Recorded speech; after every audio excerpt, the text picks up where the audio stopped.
El diseño arquitectónico es otro aspecto clave de la relación entre la arquitectura y el urbanismo. El diseño arquitectónico se refiere al proceso de crear edificios y espacios habitables que sean atractivos, funcionales y seguros para las personas. Y para entrar a fondo, la Dirección de Investigación de la Facultad de Arquitectura de la Universidad de San Carlos presenta Ciencia e Investigación. Un programa de la Dirección de Investigación de la Facultad de Arquitectura en el marco de la arquitectura, el diseño y el urbanismo. Esta es la unidad responsable de la planificación, organización, dirección y supervisión de las actividades de investigación en el área de arquitectura del diseño gráfico y posgrados. Ciencia e Investigación. Bienvenidos. Bienvenido al programa Ciencia e Investigación, en el marco de la arquitectura, el diseño y el urbanismo. En breve iniciamos con nuestra entrevista. Bienvenidos, amables radioescuchas. Deseamos para cada uno de ustedes exitosa semana. El día de hoy nos acompaña el doctor José Alonso Andrade Salazar, que compartirá con nosotros el tema Reformar la educación desde la complejidad, desafíos, apuestas y esperanzas para el siglo XXI. El doctor Andrade Salazar es docente de la Maestría de Educación Virtual de la Corporación Universitaria Minuto de Dios, Uniminuto, docente invitado al doctorado en Educación Superior de la Universidad del Salvador, conferencista y docente invitado al doctorado en Investigación en Educación del Centro Universitario de Occidente de la Universidad de San Carlos de Guatemala. Es psicólogo de la Universidad Politécnica Salesiana de Quito, especialista en gerencia de proyectos de desarrollo de la Universidad La Gran Colombia, especialista en ciencias de la complejidad, magíster en investigación interactiva, doctorado en pensamiento complejo, postdoctor en educación, investigación y complejidad de la Escuela Militar de Ingeniería de Bolivia, es par evaluador reconocido por el Ministerio de Ciencia, Tecnología e Innovación, par evaluador reconocido por la Comisión Nacional Intersectorial de Aseguramiento de la Calidad de la Educación Superior, CONAC. Pues damos la bienvenida y también agradecerle por su tiempo y sobre todo por el conocimiento que este día compartirá con nosotros. Muy bienvenido, doctor. Muy buenos días, muchísimas gracias por la invitación, un saludo cordial a todos nuestros radioescuchas, esperemos que este encuentro sea gratificante para todos. Bien, muchísimas gracias. Como ya bien les decía, el día de hoy vamos a tocar el tema de la reforma de educación desde la complejidad. Una de las cosas que nos gustaría saber es por qué hablar hoy de reforma educativa exige ir más allá de cambios técnicos y administrativos y asumir una transformación desde el pensamiento complejo. Bueno, y radioescuchas, yo creo que hablar de reforma educativa hoy no puede reducirse simplemente a ajustar contenidos, a verificar currículum o a mirar variabilidades en el contexto, tampoco a ampliar cobertura o a tecnificar la gestión institucional. Nosotros vivimos en un mundo que está teniendo una crisis de sentido, pero también de convivencia y de sostenibilidad. Entonces, esta crisis, que incluso para muchos pasa inadvertida, pues exige repensar los mismos fines de la educación. Entonces, reformar no es solamente intervenir un sistema, sino que es también reconfigurar su lógica interna, es decir, el modo como se entiende lo educativo, en el que se construye el conocimiento y las formas en que el conocimiento cita hacia otros escenarios de interacción y sobre todo de práctica social, comunitaria.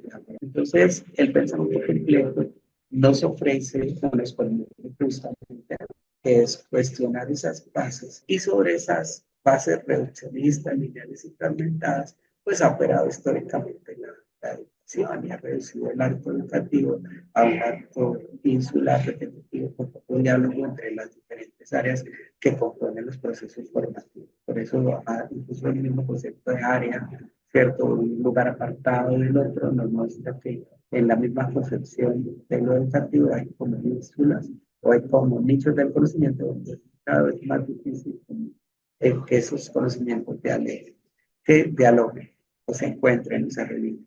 ¿Qué es lo que se busca? Pues abrir paso a una comprensión que sea más amplia, que sea inestabilidades o fluctuaciones en el conocimiento, en el sujeto y en la perspectiva del mundo.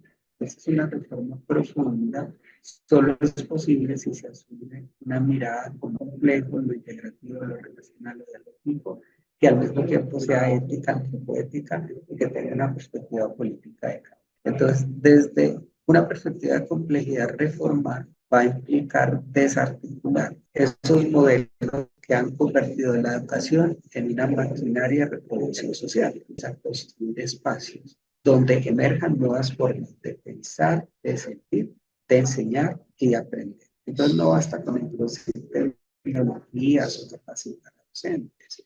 Hay que desmontar las lógicas funcionalistas que han sido hegemónicas del conocimiento y abrir lugar a la incertidumbre. Y también reconocer que el saber es un tejido conjunto, que es dinámico, que es rizomático y que está situado, es decir, que está dotado de un contexto que transformar la forma de interpretar los saberes en unos lugares específicos, pero cómo esos saberes trascienden también. Entonces la complejidad no es un complemento a la reforma.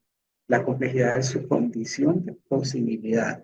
Entonces, reformar desde la complejidad significa reformular lo educativo como una experiencia vital, como una experiencia interrogativa y como una experiencia conectada con los problemas reales del mundo. Esta apuesta, a mi juicio, no solo transforma la educación, sino que la resignifica en todo sentido. Además de lo que ya nos has compartido con referente a lo que hay que hablar de reforma educativa, ¿qué otras limitaciones presenta la educación basada en la fragmentación disciplinar frente a desafíos de un mundo complejo, interdependiente e incierto? Esta es una pregunta bastante interesante porque los desafíos es quizá de las cosas que más nos impulsa a tratar de hacer reforma o a tratar de estudiar. Hay que tomar en cuenta que la fragmentación disciplinar impone varios límites y dos que me parecen relevantes y los voy a nombrar acá, que son los límites epistemológicos y los límites existenciales a la comprensión de la complejidad de los fenómenos contemporáneos. Al separar artificialmente los saberes, tanto la escuela como la universidad promueven una mirada que lo podemos decir parcelaria de la realidad. Y esa mirada es limitada para responder a esos desafíos sistémicos de nuestro tiempo. Ejemplo, ¿cuáles desafíos? Cambio climático, desigualdad educativa, brecha tecnológica, pobreza estructural, migraciones, desigualdad, violencia, la crisis del conocimiento, tecnologías disruptivas, inteligencia aumentada, ¿cierto? Entonces, un mundo interconectado no puede ser comprendido desde lógicas aisladas y limitadas en el diálogo de saberes, ni gestionado desde estructuras jerárquicas, rígidas, monotéticas, parcelarias, etcétera, como se puede llamar, sino que hay que tratar de persistir en un currículo que pase de lo disciplinar a lo interdisciplinar. Entonces, cuando uno persiste en un currículo disciplinar, ¿cierto? Genera lo que se llama la obsolescencia cognitiva y la ceguera epistémica y la ceguera ética. Es justamente a veces persistir en el absurdo de estas ideas que no tienen un sustento suficiente de acuerdo a las lógicas que se presentan ahora en la construcción del nivel. Cuando uno persiste de una manera tosuda en unas ideas que uno considera que definitivamente más que caducas no se aplican a la realidad de los contextos, pues caen justamente en estos. Además hay que tomar en cuenta algo más, y es que la especialización extrema en la que vivimos, pues ha debilitado esa capacidad crítica de nosotros y la posibilidad de actuar con agencia frente a los problemas reales y complejos. Por eso es que a menudo hay una crítica bastante acentuada en el hecho de que hay cierta inmovilidad cognitiva social, que pues la formación hiperdisciplinar va a producir unos expertos funcionales, pero unos expertos funcionales que son de la realidad, con dificultades incapaces para establecer vínculos entre sus y los contextos. Entonces, frente a eso, una educación que tenga en cuenta el pensamiento complejo, la inter y la transdisciplinaridad y sobre todo el diálogo de saberes en espacios comunes de conocimiento, pues nos va a permitir un aprendizaje que seamos donde las disciplinas se logren unidad, donde se interpelen y se resignifiquen mutuamente. De lo que se trataría sería de aprender a pensar no por los hombres, aprender a pensar con otros, aprender a cruzar fronteras y a sostener más preguntas, ¿cierto? Que certezas. Las certezas son importantes, pero para ser deconstruidas, una certeza es interesante porque es un punto de encuentro del conocimiento. La certeza tiene que ser un lugar de refinamiento de la vida y de refinamiento de nuestras cada vez más lejos. Entonces, en lugar de entrenar para reconocer y para resolver lo que ya se conoce, de lo que se trata es de navegar lo incierto, comprender lo contradictorio y, a mi juicio, actuar con responsabilidad en escenarios cambiantes. Muy bien. Ahora mismo, ¿cómo se traduce el pensamiento complejo en el diseño curricular, en las prácticas pedagógicas y en la evaluación de los aprendizajes? Y la evaluación de los aprendizajes. Bueno, esta es una pregunta bastante interesante, porque se trata de entender que el pensamiento complejo en el diseño curricular pues implicará abandonar la lógica lineal de esos contenidos bancarios y jerarquizados, ¿cierto? Para dar paso a estructuras que sean más flexibles. Entonces, el currículo deja de ser una lista de temas por cubrir para convertirse en una especie de arquitectura de sentido, si lo podemos llamar así, donde los saberes se entrelazan en torno a problemas reales, situaciones integradoras y preguntas generales. Entonces, diseñar desde la complejidad, pues es organizar el conocimiento no solamente por materias aisladas, que son importantes, las que no se comunican, sino por nodos de intersección entre disciplinas, culturas, territorios, experiencias, estudios de vida. A mi juicio es una especie de invitación a pensar lo curricular como una especie de red viva que se adapta a los contextos, que reconoce la diversidad y que estimula la energía. Todo aquello que surge del religaje entre los diversos conceptos, dialogando, que en el caso de un proceso enseñanza puede ser una idea, puede ser un conocimiento, puede ser un concepto, puede ser una crítica, puede ser una pregunta, pero aquello que surge justamente del retículo de elementos en los que el conocimiento nos permite esas distinciones de sentido y esa forma de comprender los objetos del conocimiento, los campos disciplinares, pero también pues las epístolas y todos los contenidos de los objetos. Entonces, en las prácticas pedagógicas, esta especie de invitación se va a expresar, por ejemplo, en metodologías, puede ser metodologías activas, puede ser didácticas, puede ser mediaciones pedagógicas, pero en ellas se va a priorizar el diálogo, la exploración colectiva, la investigación situada y la co-construcción del conocimiento. ¿Para qué? Para que la aula se convierta en un encuentro o en un escenario de encuentro donde el pensamiento y la acción se valoran tanto como el proceso y el resultado. Entonces, esto es relevante. En cuanto a la evaluación, que también es un tema interesante aquí, ¿no? Obviamente, pues es superar la mirada punitiva y objetivista, ¿sí? Y concebirlo como un proceso continuo, reflexivo, antropoético y situado, ¿no? Y aquí no es que la evaluación formativa sea mejor que la evaluación sumativa, no, ambas son importantes. Sería pensarlos en un modelo híbrido donde la evaluación se procesa también de acompañamiento y donde hay un acercamiento, donde hay unas aproximaciones a esos diferentes elementos que se evalúan, pero no eliminar la evaluación. ¿Por qué? Porque evaluar desde la complejidad pues me va a exigir atender a lo relacional, atender a lo emocional, atender a lo incierto y no reducir el aprendizaje a indicadores cuantitativos. Yo considero que evaluar de lo complejo, ya para cerrar esta parte, pues es formar o empeñarnos o trabajar en esa formación de seres humanos capaces de aprender a aprender, ¿cierto? Y también a convivir y a transformar sus propias realidades a partir de lo que el conocimiento y las interacciones con el mundo. Muy bien. Gracias. Y desde tu experiencia, ¿qué resistencias emergen cuando se intenta implementar una visión compleja en la educación y cómo se puede abordar sin caer en imposiciones? Bueno, pregunta bien interesante porque la resistencia vemos todo el día. Una de las resistencias más fuertes, podemos decir que es la resistencia cultural. ¿Por qué? Porque las instituciones educativas pues, pueden estar ancladas en una tradición moderna que privilegia lo objetivo, el número, la certeza, el control, la estandarización, la predictibilidad y el resultado, ¿cierto? Pero el pensamiento complejo no desiste de eso y dice, bueno, esto es interesante, esto es, pero no es lo único. Entonces, a cambio de ello, necesariamente introduce la incertidumbre y cuestiona las jerarquías y exige reconocer la incompletud del conocimiento. Entonces, esto que puede generar miedo, porque te están sacando de una zona de confort donde el conocimiento es como o aquello que te da razón del procedimiento. Pues tú haces una planificación didáctica de lo que va a ser tu clase en una semana y dices, es que voy a dar esto y nada más, porque me tengo que salir de la transitar hacia otro lugar de ese conocimiento que vas a dar y te planificaste, dialogue con otras disciplinas y nos permite también articular el contexto.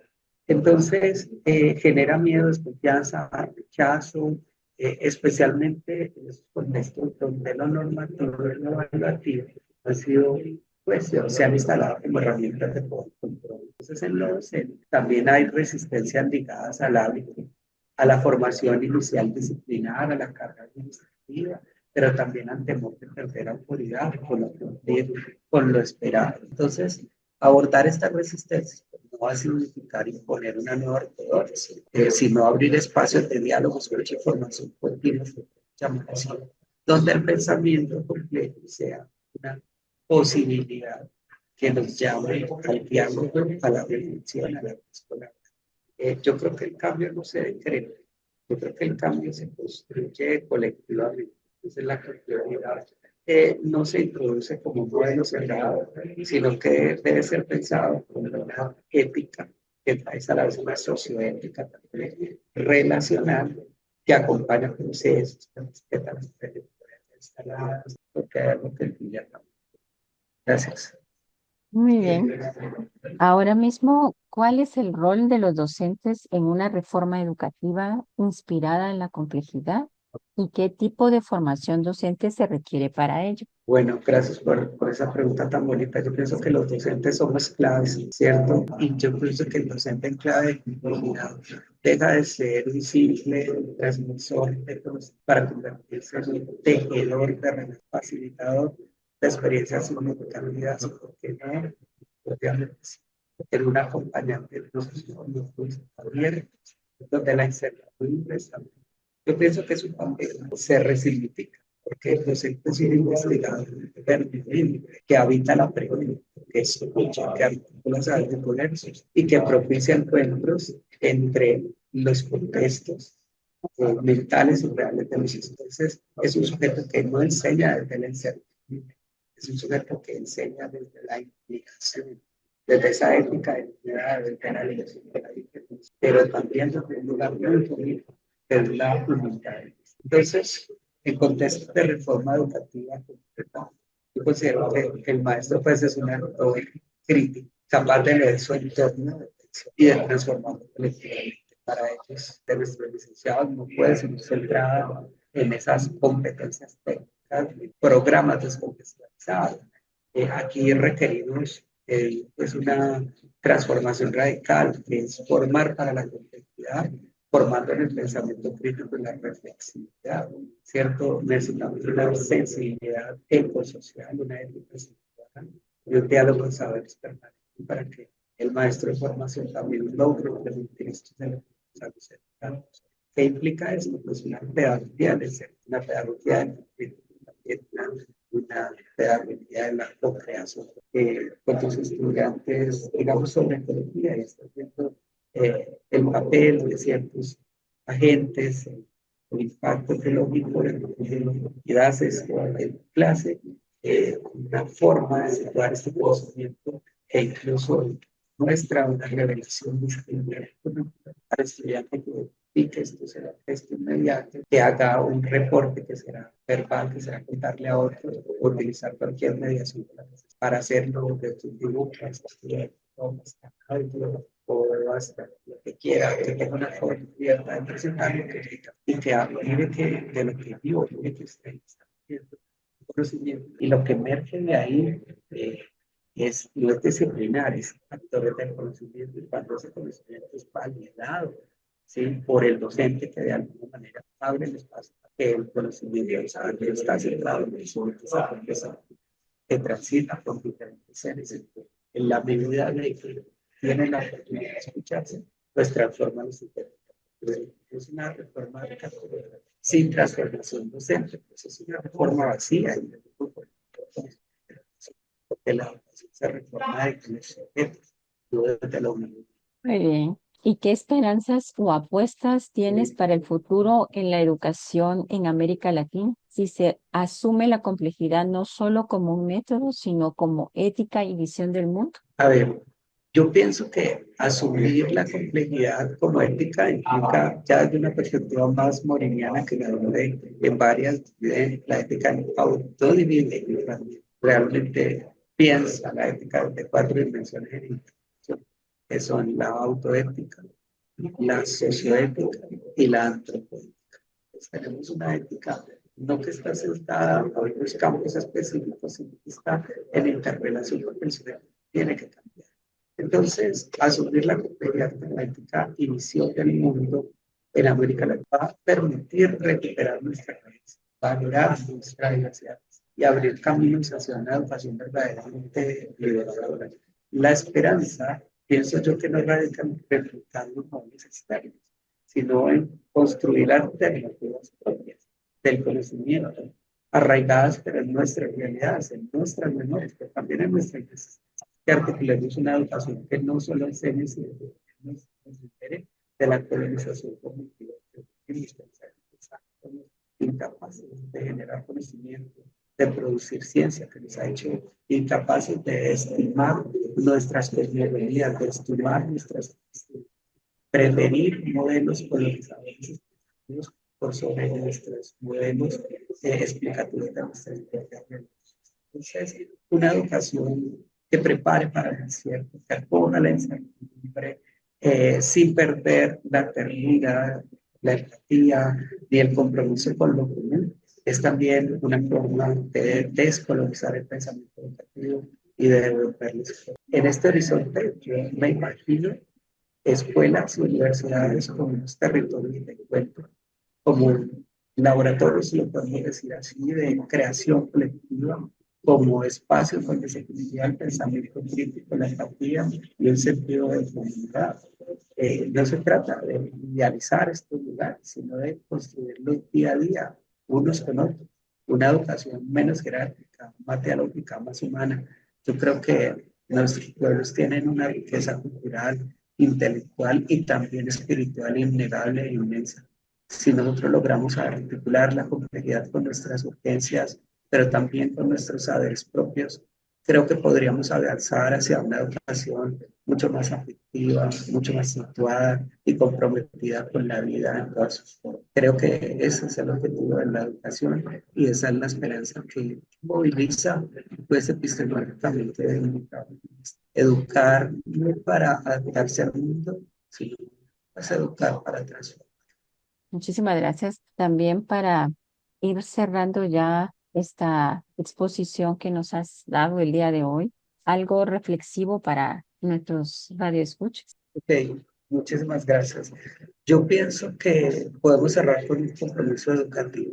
No es posible reformar la educación sin transformar las formas de pensar que la sostienen. Las universidades son espacios de producción y transmisión del conocimiento, pero también de deconstrucción de los saberes y de religaje de esos saberes, tienen una responsabilidad urgente, que es la de repensarse no solo en su estructura curricular o en su gestión administrativa, sino en su vocación ética epistemológica. Yo creo que necesitamos instituciones que no se limiten a formar profesionales funcionales, sino que cultiven sujetos críticos, reflexivos, sensibles, capaces de hacer una lectura multidimensional de su contexto y de intervenirlo con responsabilidad y creatividad.